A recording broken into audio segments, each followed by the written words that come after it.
le journal.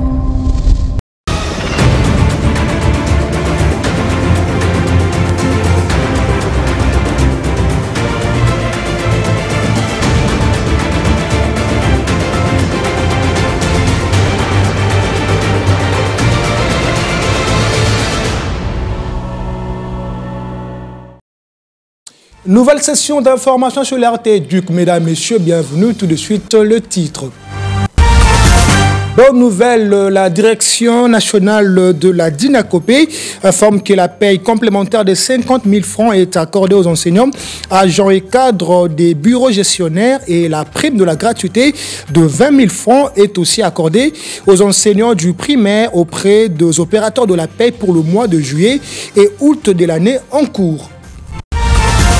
Et puis en sport, les Fauves congolais ont remporté les matchs les opposants à la Guinée-Conakry par un score étriqué d'un but contre rien. Cette victoire va le permettre à mieux se positionner pour les prochaines échéances.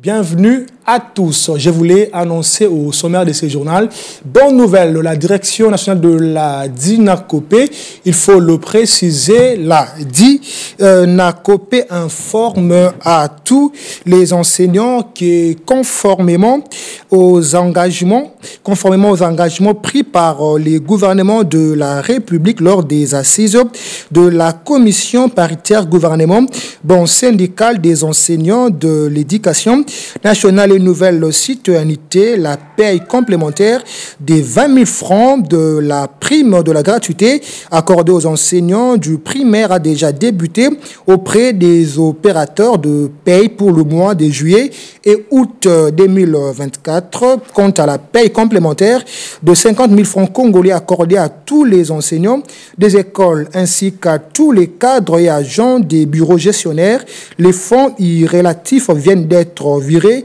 auprès des opérateurs de paye et la paye proprement dite débutera dès le début de la semaine prochaine, fait à Kinshasa le 6 septembre 2024. Papi Mangobe Moleka.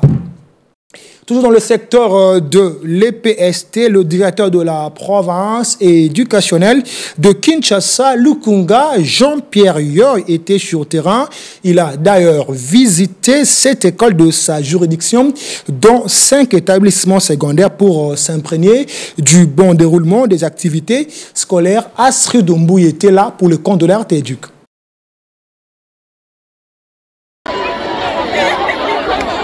Dans le cadre de sa mission visant à promouvoir une gestion des proximités et axée sur les résultats, le prophète de Kinshasa Lukunga, Jean-Pierre Yoy, a effectué une visite dans cette école de sa juridiction, comprenant 5 écoles secondaires et 2 écoles primaires.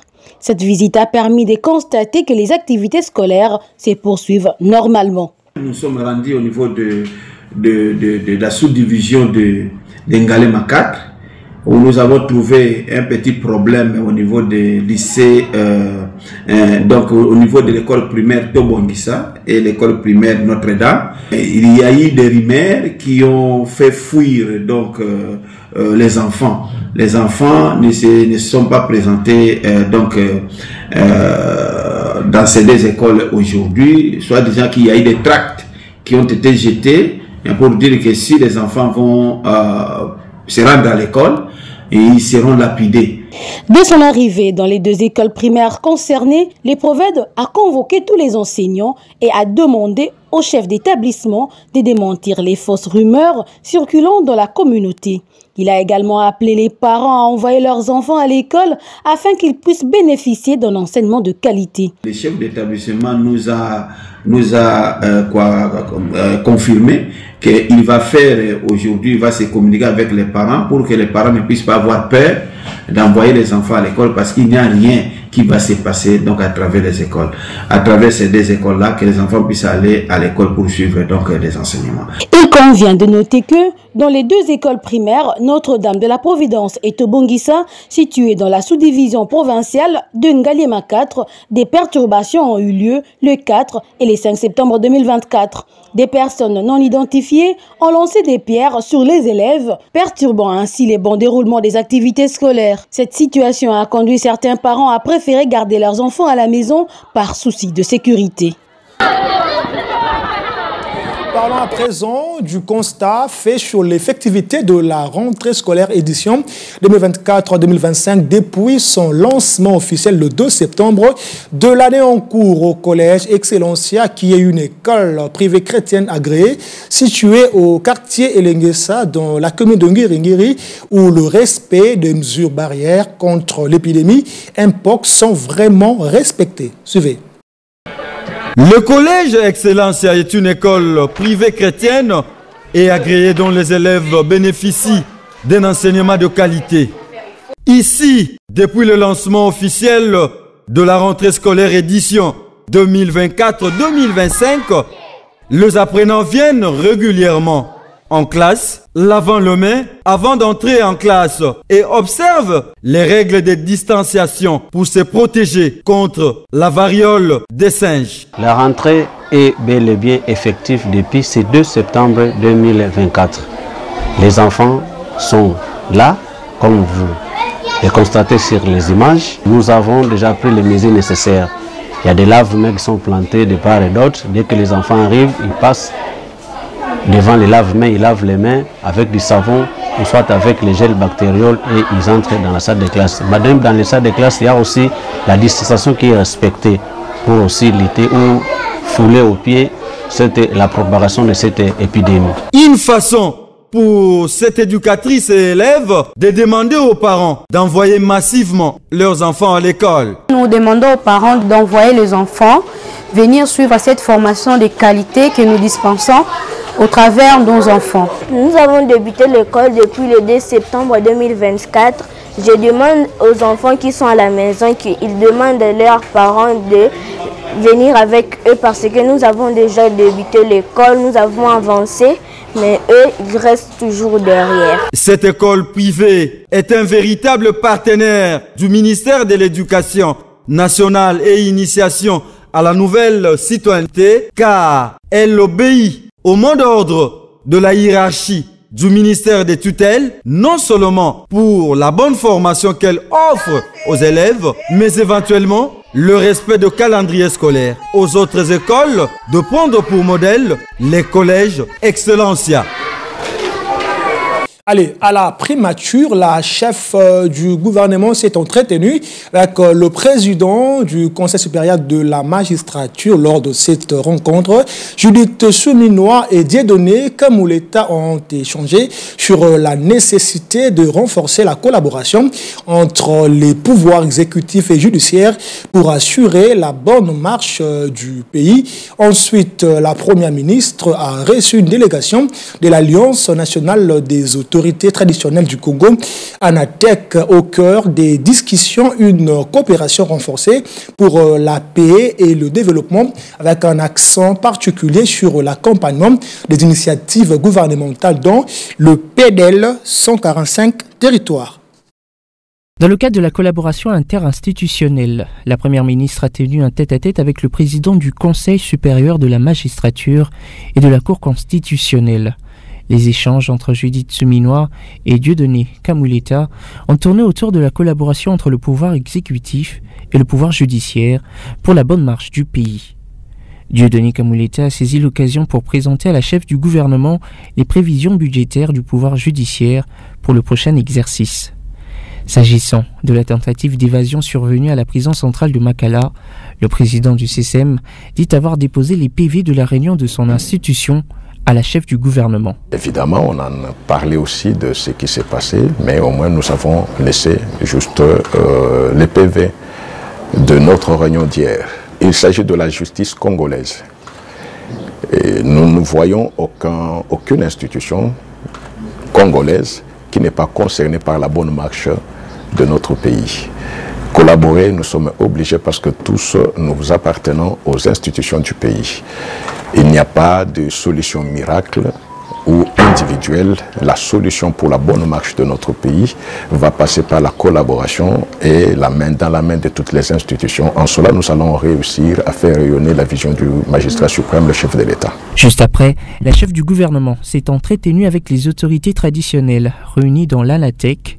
Ces chefs coutumiers proposent un nouveau cadre de coopération avec le gouvernement souminois afin de rétablir la paix au pays. Le comité national de l'ANATC est venu voir Madame la Première ministre afin d'abord de la féliciter pour son élévation, mais aussi et surtout pour lui présenter nos desiderata, les problèmes liés à l'Alliance nationale des autorités traditionnelles du Congo, tant au niveau national, provincial que local.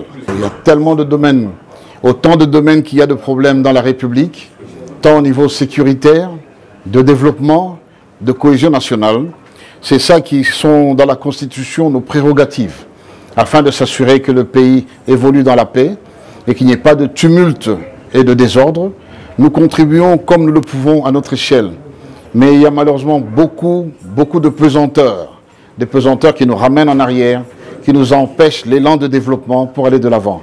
Et elle nous comprend, elle a une approche très, vu son passé, elle a une approche très pragmatique de nos problèmes et nous comptons sur elle pour faire l'état de lieu des problèmes d'abord, puis après nous développer, aller de l'avant. Attentive aux préoccupations soulevées par cette délégation de l'Alliance nationale des autorités traditionnelles du Congo, la première ministre Judith Suminwa a reçu leur mémorandum et leur a promis de le capitaliser. Allez, pour notre sécurité, respectons tous la loi et les règles. C'est la campagne lancée par le vice-premier ministre en charge de l'Intérieur et Sécurité, Jacquemin Chabani Louko. L'objectif derrière cette campagne est de lutter contre les banditismes urbains qui, en quelque sorte, fragilisent l'autorité de l'État congolais. On l'écoute. La lutte contre le banditisme urbain est un défi majeur qui passe par la restauration de l'autorité de l'État. D'autres fléaux comme les nuisances sonores méritent plus de sensibilisation et tout ceci afin que chaque citoyen soit conscient des conséquences du non-respect des lois. La sécurité routière, valeur cardinale du code de la route, est fondamentale pour garantir la sécurité de tous les usagers, piétons, cyclistes, conducteurs et passagers. Chaque année, nous déplorons des accidents qui pourraient être évités par une simple prise de conscience et un respect des règles. La réduction des embouteillages provoqués notamment par l'incivisme, le manque de courtoisie routière mérite d'avoir une place importante dans cette campagne. Pourquoi cette campagne est-elle si importante? Tout d'abord parce qu'elle vise à sensibiliser chaque citoyen aux conséquences du non-respect des lois en République démocratique du Congo. Ensuite, chacun de nous a un rôle à jouer dans la sécurité de notre communauté, en respectant le code de la route, les symboles de l'État et en faisant preuve de courtoisie routière. Nous garantissons non seulement notre propre sécurité, mais aussi celle de nos voisins, de nos amis, de nos familles et de tous ceux qui partagent notre espace de vie. Il est évident que cette campagne a pour objectif d'éduquer. Nous fournirons des ressources, des outils pour aider chacun à mieux comprendre les lois et règlements qui nous entourent. L'éducation est la clé pour instaurer une culture de respect et de responsabilité. Enfin, et c'est sûrement le plus important, cette campagne vise à restaurer l'autorité de l'État. Il est essentiel que chaque citoyen ressente la légitimité des institutions et des forces de l'ordre. Nous devons tous avoir confiance en notre système et cela commence par le respect des lois qui le régissent.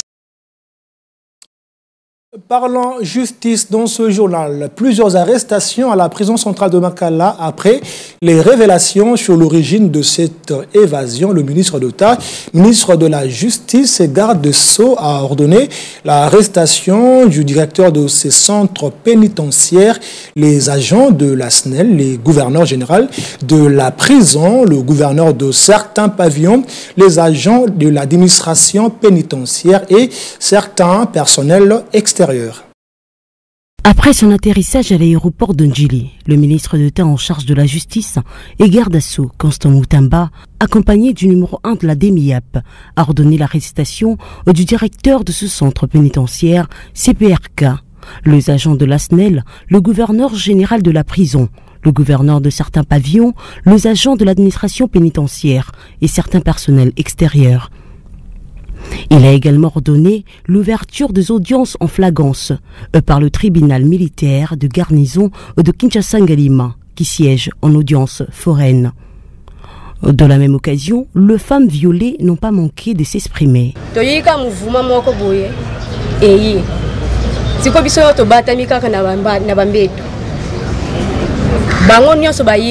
Nous avions entendu un bruit dans notre pavillon et quelques personnes sont entrées. Ils ont dit qu'ils sont venus pour tout voler. Ils ont pris nos portables, notre argent, mais également les vêtements que nous avions. Ils sont partis. Après un moment, ils sont retournés. Ils ont dit qu'ils sont venus pour nous violer. Et moi, un homme, a enlevé sa ceinture et il m'a violé plusieurs fois. Il m'a violé 10 fois. Et en ce moment, j'ai mal partout.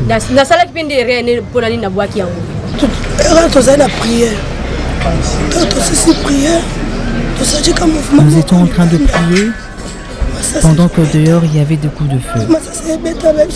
Nous nous sommes dit de nous protéger et de fermer notre porte. À un moment donné, nous avons entendu des gens venir devant notre porte et ils ont ouvert et ils ont commencé à nous violer. Malheureusement, j'ai pas pu retenir tous les visages des hommes qui m'ont violé, mais j'ai pu retenir qu'un.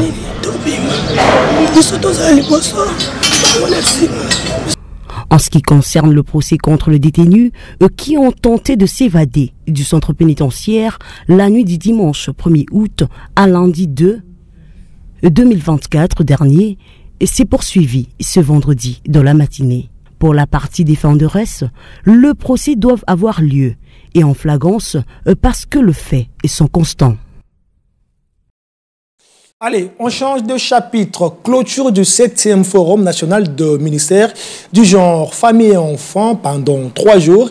Les participants ont réfléchi sur le développement de ces secteurs, sensibiliser les gouverneurs de province pour l'intégration du genre dans leurs agendas, qui est l'une des recommandations formulées à la fin de ces travaux. C'était à Matadi, au Congo central. Réaliser l'analyse genre, assurance et qualité des différentes politiques publiques en amont et en aval.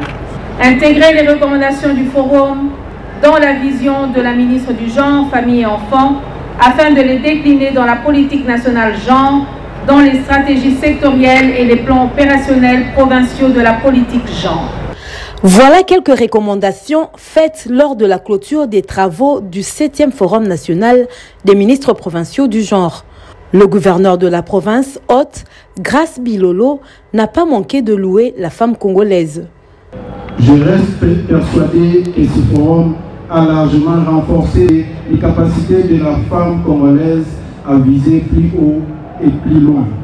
Léonie Kandolo Omoyi, ministre national du genre, famille et enfants, martèle sur la feuille de route qui constitue l'un des résultats attendus de ces assises. Votre assiduité pendant ces 3 jours est une preuve éloquente de votre attachement au travail que vous réalisez au quotidien pour la promotion des droits de la femme, de la famille et des enfants congolais et pour l'autonomisation des femmes congolaises. Pendant 3 jours, nous sommes arrivés à échanger autour des différentes présentations. La situation des provinces a été passée en revue par nos délégations respectives. Soulignons que, sous le haut patronage du chef de l'État, Félix-Antoine Tshisekedi, ce forum était un cadre idéal qui a permis aux ministres provinciaux et chefs de division du genre d'évaluer le chemin parcouru pour l'égalité entre l'homme et la femme, la protection des droits de la famille et surtout l'autonomisation de la femme. On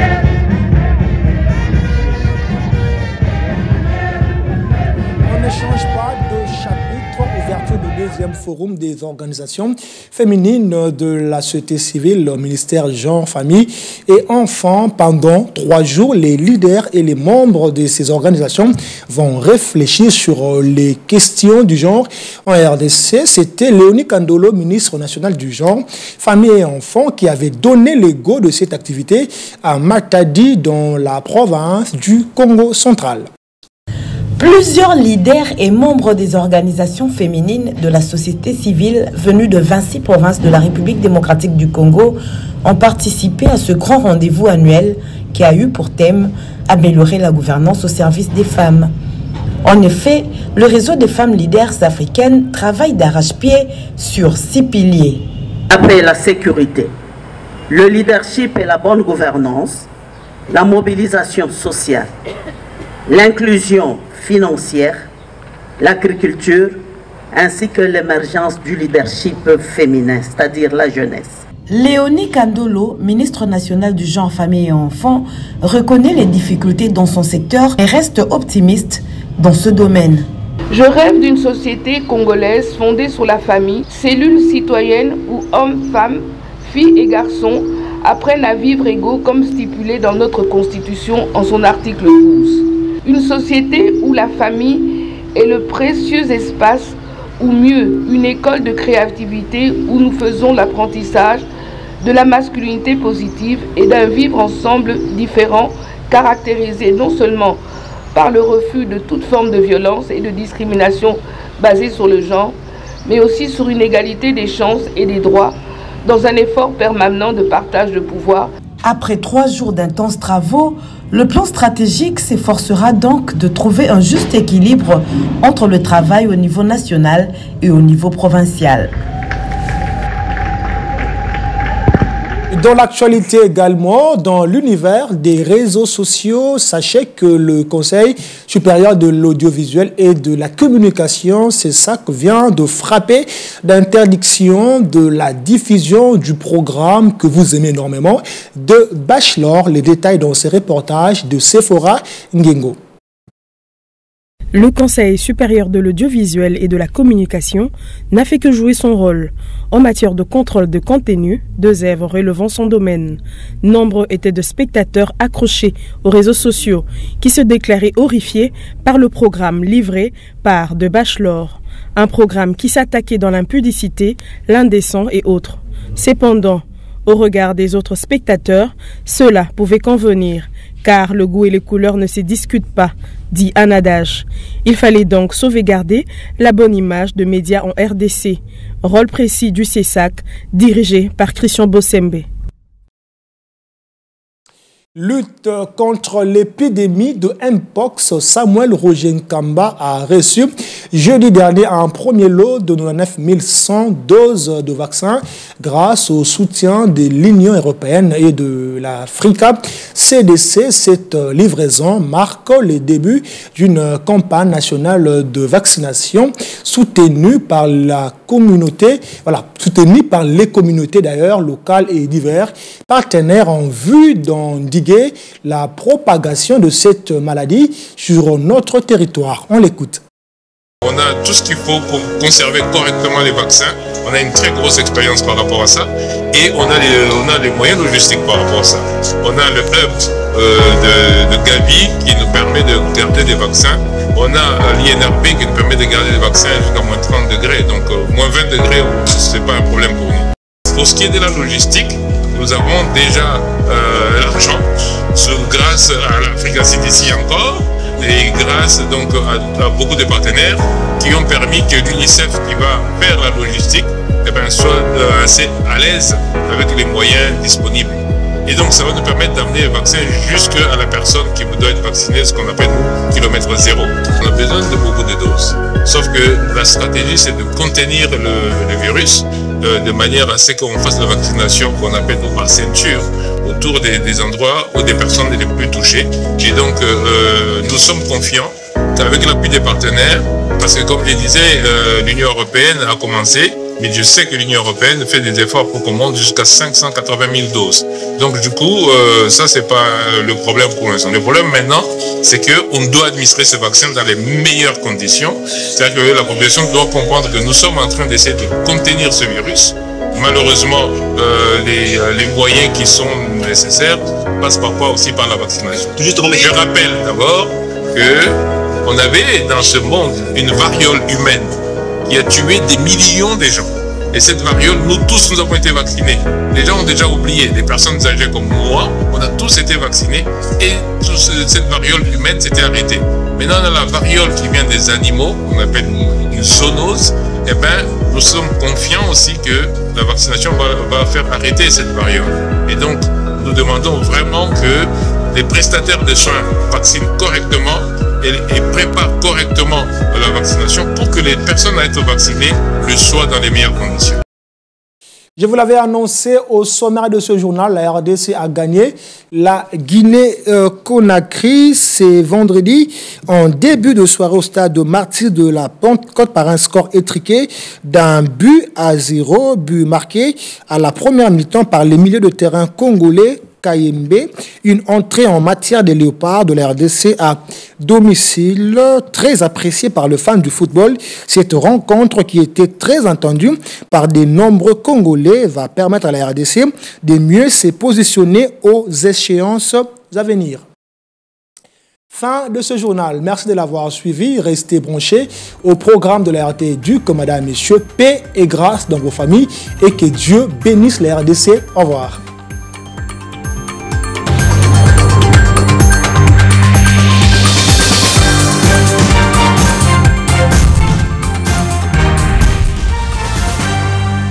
Thank you.